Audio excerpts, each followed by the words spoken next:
जरा सोचिए, एक ऐसी तिजोरी के बारे में जो जमीन से भी 100 फीट नीचे है, जिसे 10 अलग अलग तरह के एकदम हाई टेक सिक्योरिटी लेयर्स ने घेर रखा हो। एक ऐसी तिजोरी जिसे तोड़ना नामुमकिन माना जाता था।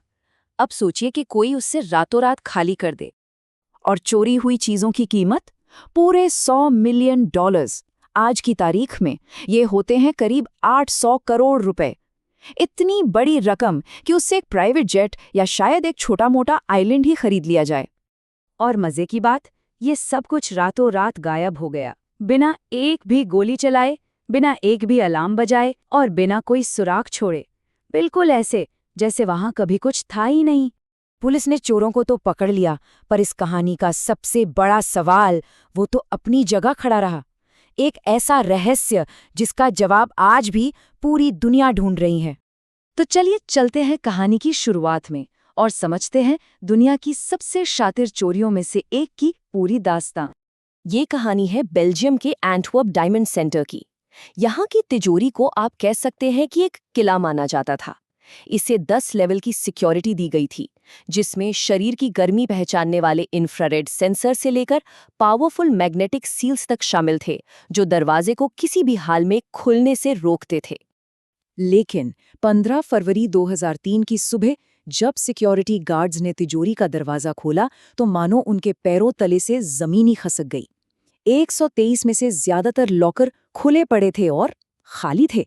वहां बस कुछ बिखरे हुए हीरे थे जिन्हें चोर शायद जल्दबाजी में पीछे छोड़ गए थे। ऐसा काम इतना साफ ये किसी आम चोर का तो हो ही नहीं सकता था, है ना? इस नामुमकिन सी लगने वाली चोरी के पीछे एक मास्टरमाइंड था और उसका 2 साल पुराना प्लान। तो मिलिए लियोनार्डो नोटारबार्टोलो से। ये एक शातिर इतालवी चोर है और इस कहानी का मेन कैरेक्टर भी। दुनिया की नज़रों में वो एक बड़ा हीरा व्यापारी था, लेकिन असल में वो इसी दिखावे की आड़ में डायमंड सेंटर की एक एक कमजोरी को बड़ी बारीकी से पढ़ रहा था। उसके प्लान की तैयारी 2 साल चली। और कैसे? उसने डायमंड सेंटर के अंदर ही एक ऑफिस किराए पर ले लिया। सोचिए जरा, ये तो वही बात हुई कि बैंक के अंदर बैठकर ही बैंक लूटने की तैयारी करना। वो रोज गार्ड्स की हरकतों पर नजर रखता और एक पेन में लगे छोटे से कैमरे से तिजोरी और सिक्योरिटी सिस्टम की सैकड़ों तस्वीरें खींचता रहा। अकेले ये काम मुमकिन नहीं था, तो नोटारबार्टोलो ने एक ड्रीम टीम बनाई। वो इसे मजाक में द स्कूल ऑफ ट्यूरिन कहता था। ये कोई असली स्कूल नहीं था, बल्कि उसके अपने शहर ट्यूरिन के सबसे माहिर चोरों का एक ग्रुप था। टीम में हर काम के लिए एक एक्सपर्ट था। कोई ताले तोड़ने का मास्टर, तो कोई इलेक्ट्रॉनिक सिस्टम को धोखा देने में जीनियस।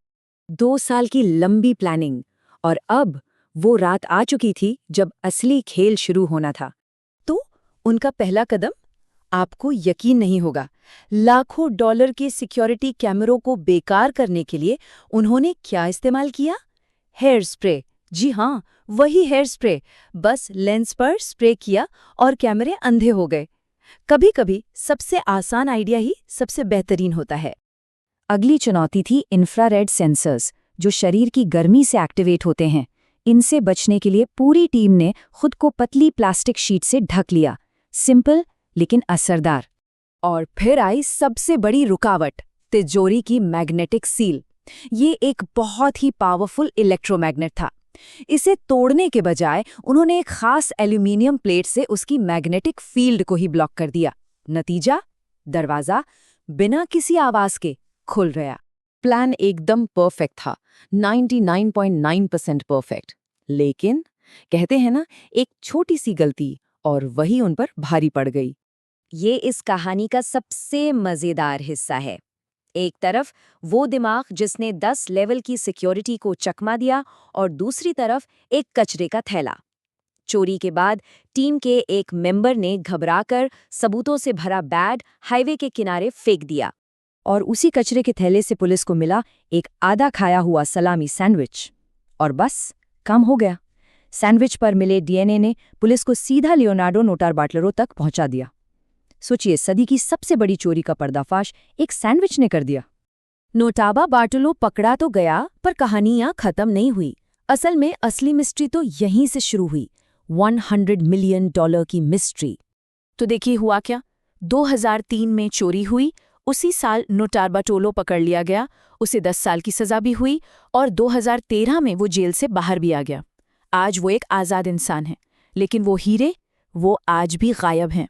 तो सवाल वही है, आखिर वो हीरे गए कहाँ? कई थ्योरीज हैं। क्या उन्हें ब्लैक मार्केट में बेच दिया गया, या फिर वो आज भी कहीं किसी कोने में छिपा कर रखे गए हैं? एक थ्योरी तो ये भी है कि चोरी हुए हीरों की असली कीमत $100 मिलियन से भी कहीं ज्यादा थी। तो आखिरी सवाल बस यही है, जिसे सदी की सबसे बड़ी चोरी कहा गया, उसे अंजाम देने के बाद क्या लियोनार्डो नोटार्बाटोलो असल में हार कर भी जीत गया? उसने 10 साल जेल में तो गुजारे, पर शायद वो $100 मिलियन का राज हमेशा हमेशा के लिए अपने साथ ही ले गया।